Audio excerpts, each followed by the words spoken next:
What happens to a marriage when things get complicated? When the hopes and dreams of one partner are not echoed by the other? Add in the complexities of living in a small town and the horrible suffering of infertility. This is the story of the Half Moon.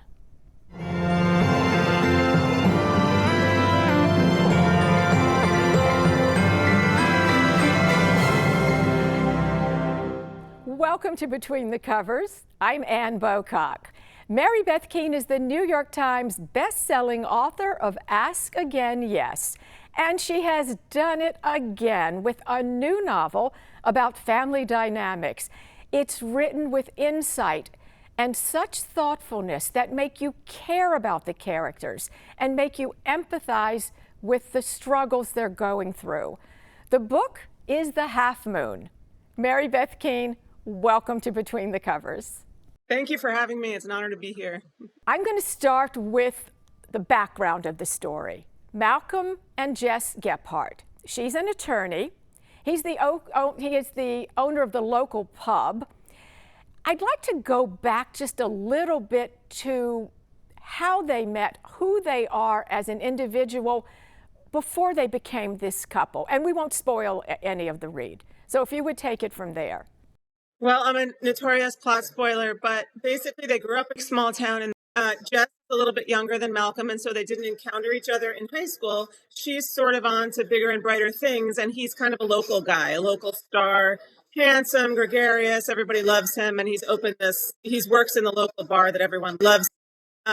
Jess falls in love with him because she's back visiting, and her life becomes sort of more entwined with her whole small town than she ever expected. But the book is about marriage and what happens when the first bloom of love sort of wears off. You know, what happens when each of you has to sacrifice something and who sacrifices what? The setting is very important. We're in Gilham, and we're back in Gilham, actually. It's the same fictional town as your previous book. It's a small town, and as anyone who has lived in a small town, and I have, small towns operate differently from living in a city. So this is kind of a two-part question. One would be, why did you choose to continue with Gilham? And can you elaborate on what it is for these people living in a small town? Well, this is a unique small town in that it's so close to New York City. But these people sort of look north, upstate, instead of south. There are a lot of people. It's based in the town where I grew up, which is Pearl River, New York, even though I sort of fictionalize it. But it's a lot of people who work for, say, NYPD, FDNY, commute into the city and come out again. And so there's a certain sort of working class feeling to it that's unusual, I think, outside of the city when you have Bergen County and Westchester and these other places.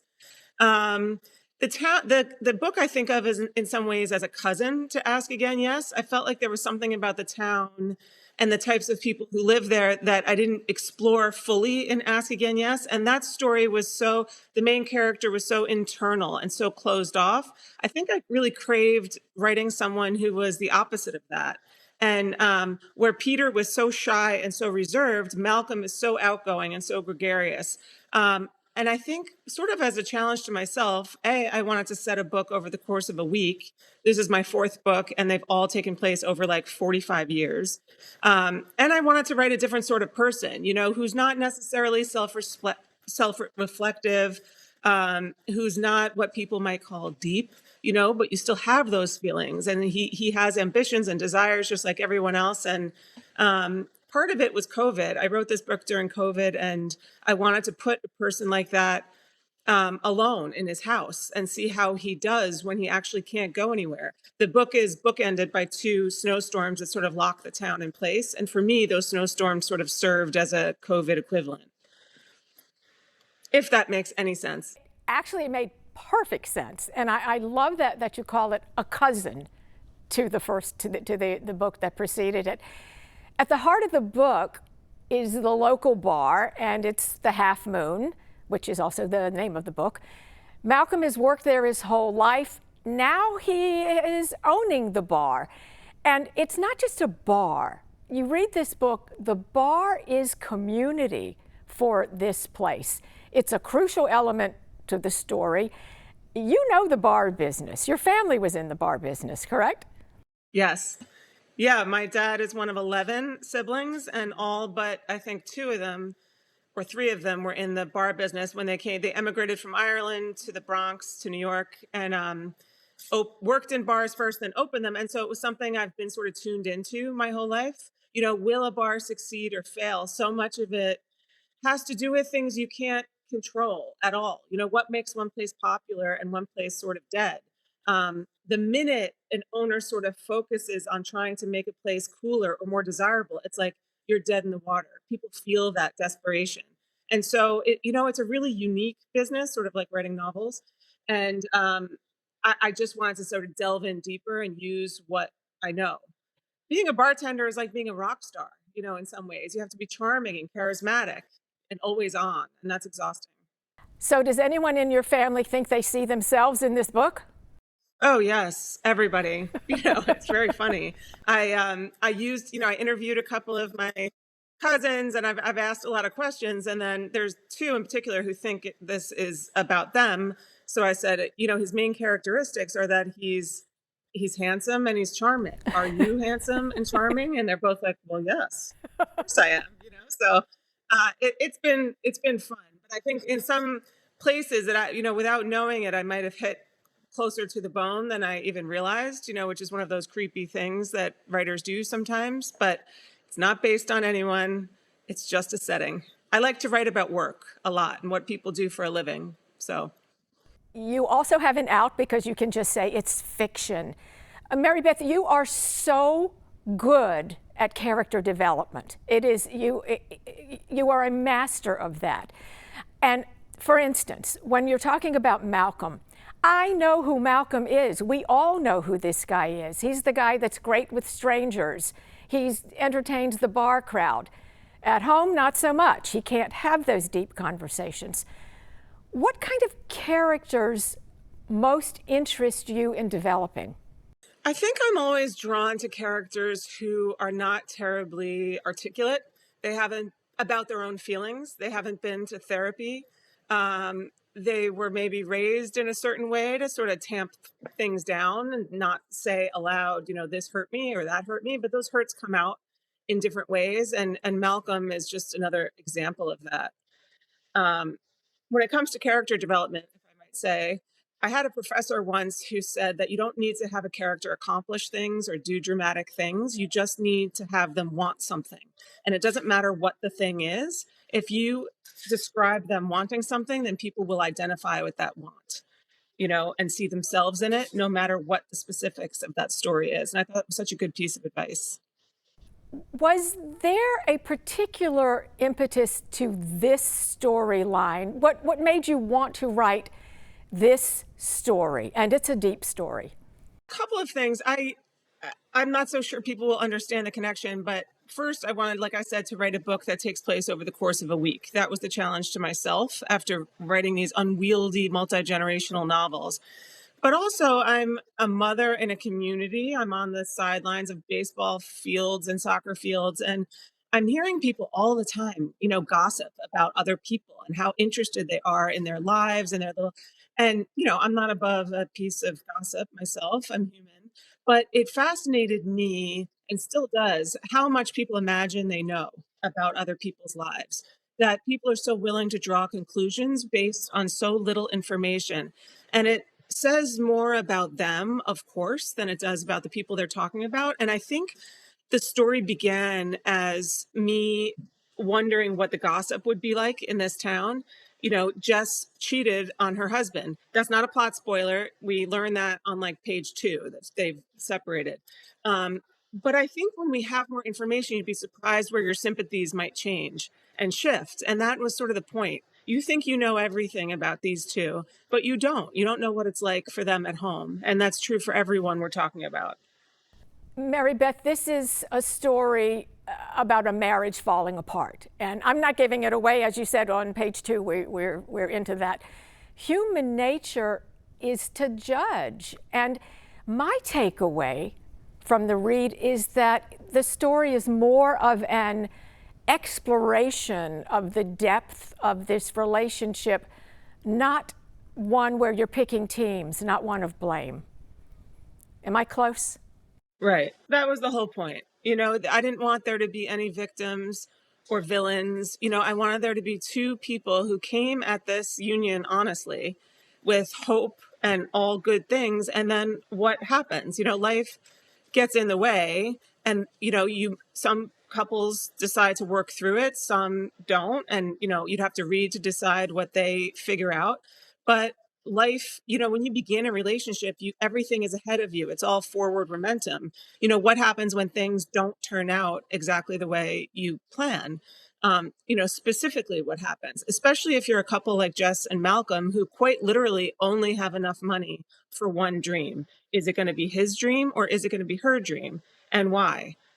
Questions like that. I think that they are things that every marriage struggles with and can become toxic, if you don't deal with them. And they're just people who are dealing with these questions as best they can in ways that are as flawed as there possibly can be. That brings me to this. Infertility is such a significant part of this story. And for anyone who has either suffered with this or known someone who has gone through this, the struggle is on both parties. It is such an emotional cost. It is a huge financial cost.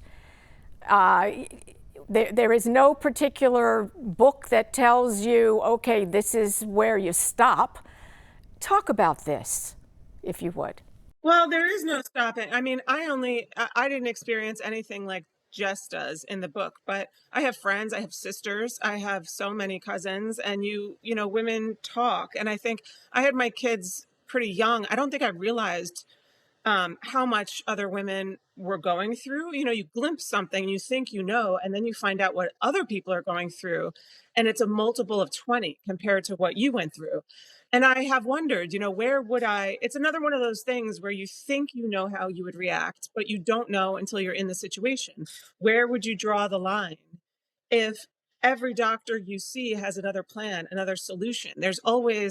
No one will ever say, this is not going to work out for you. As far as I can tell, given everyone I've talked to, there's always a clinic in Croatia, a treatment in Newfoundland, get on a flight, pay another $100,000, and maybe your dream will come true. We're used to going into stores and we're on Instagram and say, follow your dreams, never give up. In some cases, it seems to me it would be merciful to give up, to have a different dream, for someone to say, this is not going to work out for you. And it's sort of a thing that it reminded me a little bit when my father was dying. I don't know if anyone will get this connection. He had been ill for a very, very long time. And at the end, we took him home, but still people wanted us to bring him back to the hospital for more treatment, for more. And it's like, where do you end? Where do you say, this is the life I have? This is a gift in and of itself. The chances of us being here are so infinitesimal that I'm missing it unless I start enjoying it for what it is. And that was sort of, that was a large driver of the book, is seeing people sort of wait for their lives to happen, by reaching these dreams that they probably weren't going to reach. And in the meantime, they were missing, their own lives. And that struck me as really, really tragic. And you also have in there that there is a society, that the community's perception becomes a factor, where it should just be these two people in this situation, but it's not. No, it's true. I mean, that's probably the small town aspect that you referenced earlier, but everyone has an opinion about these two, why they don't have children, what is going on between them, what exactly happened, and that presses in, even, especially if part of the community is your mother and his mother and your old teachers and people that you really, really know. I mean, that's the nature of a small town, people piping up with their opinions on all of your local errands. It's annoying. That is a small town. There is a quote, you quote at the very beginning of the book, and it says, right and wrong were shades of meaning, not sides of a coin. Boy, if that doesn't just talk about what you've written. I love that quote. Thank you for that. Yeah, well, Love Medicine, it's one of my favorite books of all time. It's one of those books I've reread several times, and it just I don't know if it came to me while I was reading or if I actually was rereading it, but it seemed to sum up, especially Jess's side of things, the female character's side of things in this book. And so I love an epigraph, so I stuck it in there, and I think it sets a mood for the book, and in this case, it was the right one. It definitely was. Forgiveness is central to this book. And forgiveness is complicated. I want to kind of get into your thoughts on developing this theme of forgiveness. And then if we could piggyback that with your personal thoughts about forgiveness. I don't know that a lot of these things are conscious in a book. People said Ask Again, Yes was about forgiveness. My book before that, the epigraph was Jesus Mercy, because that was on the gravestone of Mary Mallon, who was known as Typhoid Mary, and so on. I think it was in my first book too. I don't know why I'm fixated on this. I think maybe because I'm Irish and I have a gigantic family, and sometimes in those gigantic families, there's estrangements and bitternesses that you don't even know where they came from.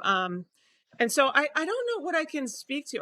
I do think in my personal life, it's important for me to forgive, if not necessarily forget.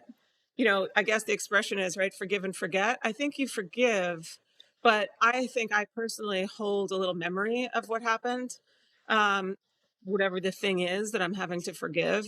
But whether that's good or bad, I don't know. I'm just being honest. But I don't know. I think a lot of the themes in books, sometimes book clubs ask me about these things, and the truest answer is that I don't know. I think there's something in me that wanted to write this particular story, um, and address forgiveness, but I can't say that any of those things are like head on or conscious. They come out in the writing. And the more specific I get about characters, the more clearly I can see them, the more vivid those themes are. And I honestly don't really know why. I'm sure another articulate writer would be able to tell you, but I don't. I don't know. I think it's a really hard concept to define because I think we use it all the time, forgiveness and not forgetting, but I'm not sure it's something that we can easily put into practice. You just talked about honesty, and that is one thing in particular. You are so honest in your writing. This will sound crazy, does it ever become a challenge, a burdensome? Well, no, because I'm not right. I mean, truly, I'm not writing about myself. And the whole point there are aspects of myself, of course, in every character. Sometimes I think I'm drawn to writing male characters in particular is because no one will mistake them for me. And so there's freedom in that. Any female character I write, readers try to match up like one to one, which is such a disorienting experience, um, because I just don't write that way. But I think the whole point of fiction is, strangely and ironically, to get at something really true and really honest. And I don't see the point of sitting down and dedicating several years of my life to a story without, you know, that being the sort of driving engine that I'm heading for. I think, otherwise it's all pointless. So I try. Thank you for noticing that. I try to make it as honest as possible. If my math is correct, you wrote it during COVID. There's no COVID reference in the story, but there is this snowstorm that paralyzes the town. And when I'm reading, to me, there's this parallel between the town in this snowstorm, even though it's only a week, to our experience in COVID. Am I stretching this? No, that was intentional. I think I was trying. I mean, part of it was intentional. There was a snowstorm. I saw them at home, and then I added another snowstorm. Sort of, the moment you think that you can get out and about again, you get hit again, which happens here. I live in the Northeast, and sometimes the kids have been home for a week at a time, and it's fun for a day. kind of like COVID in the beginning. It was very scary, but it was novel. And we were baking cookies and teaching the kids how to play poker. And there seemed something, really like we knew we would remember this our whole lives. But then as time bore on, it became something else. And I think that the snow here and locking everybody in place is sort of a micro version of that. I also think people reacted in very surprising ways. Speaking of being honest, I'm mostly a good girl. I did everything I was supposed to do, mask wise, exposure wise, but I was not, I did not find it easy.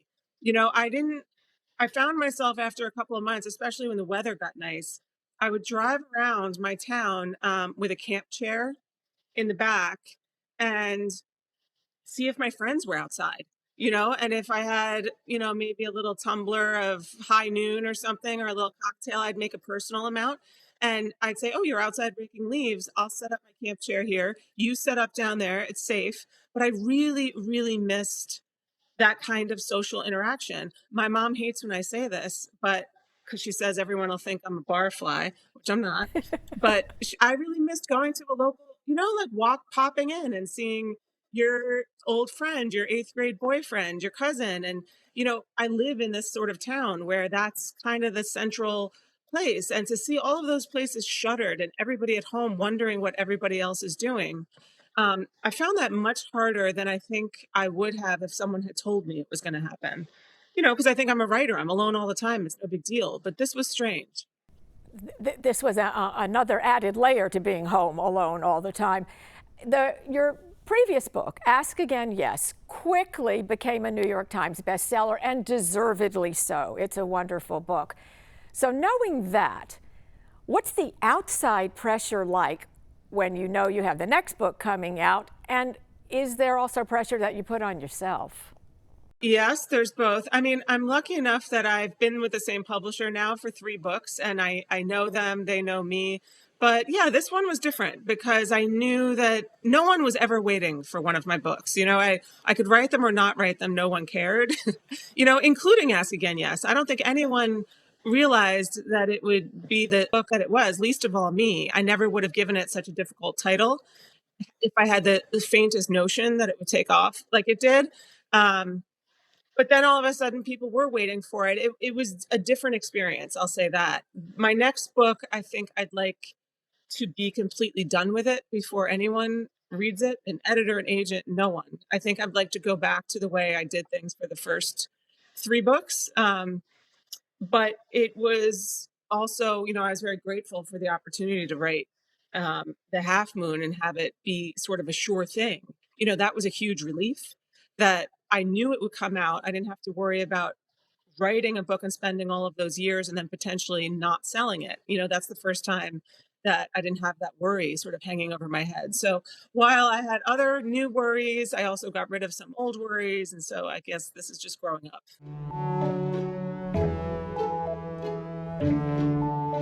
Mary Beth, let's switch it up a little bit. When was the first time you knew you wanted to be a writer? Oh, young. I was probably 6 or 7. I remember asking my mom to write for me because I couldn't write fast enough.